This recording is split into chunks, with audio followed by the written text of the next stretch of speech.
പത്തനംതിട്ടയിലെ മലയോര മേഖലകളിൽ കാട്ടുമൃഗശല്യം രൂക്ഷം. കൃഷി അത്രയും വന്യമൃഗങ്ങൾ നശിപ്പിക്കുമ്പോൾ വനംവകുപ്പിന് നിസ്സംഗത.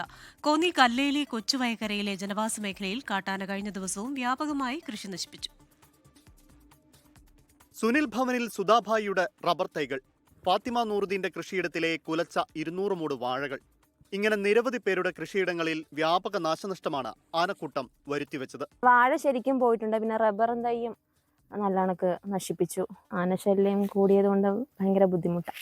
കൊക്കാത്താട് ഫോറസ്റ്റ് സ്റ്റേഷൻ പരിധിയിൽ ഉൾപ്പെട്ടതാണ് ഈ പ്രദേശം. പട്ടാപ്പകൽ പോലും ആനയടക്കമുള്ള കാട്ടുമൃഗങ്ങളുടെ ശല്യം പെരുകുമ്പോൾ വനം വകുപ്പിൽ വിളിച്ചറിയിച്ചാൽ പ്രതികരണം ഇങ്ങനെ: വരും വിളിക്കുമ്പോൾ അവർ വരും, വന്ന് കാണാറുണ്ട്, കണ്ടിട്ട് പോകും. പിന്നെ അപേക്ഷ കൊടുക്കാൻ പറയും. ഇതുവരെ ഒന്നും കിട്ടിയില്ല. ജനവാസ മേഖലയായ ഇവിടെ കിടങ്ങുകൾ സ്ഥാപിച്ചും ഫെൻസിംഗ് ഒരുക്കിയും സുരക്ഷ ശക്തമാക്കണമെന്നാണ് നാട്ടുകാരുടെ ആവശ്യം. ഇത് ഇത്ര വ്യാപകമായിട്ട് ഉള്ള നാശനഷ്ടമാണ്. ഇതിന് അടിയന്തരമായ നടപടികൾ സ്വീകരിച്ചെങ്കിലേ ശരിയാവുള്ളൂ. ഇത് ഫെൻസിങ്ങിൽ ഇത് വയക്കരയ്ക്ക് ചുറ്റും, കൊച്ചുവയക്കരയ്ക്ക് ചുറ്റും കിടങ്ങെടുത്ത് എങ്കിൽ മാത്രമേ ഇത് ആനയെ ഇവിടുന്ന് തുരത്താൻ കഴിയുള്ളൂ.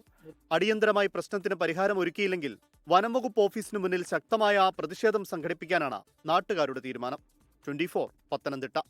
ലോകത്തെവിടെയായാലും ഏത് സമയത്തും 24 വാർത്തകളും ഓഗ്മെന്റഡ് റിയാലിറ്റി പാക്കേജുകളും എക്സ്പ്ലെയിനറുകളും വിശദമായി കാണാൻ ഞങ്ങളുടെ യൂട്യൂബ് ചാനൽ നിങ്ങൾക്ക് സബ്സ്ക്രൈബ് ചെയ്യാം.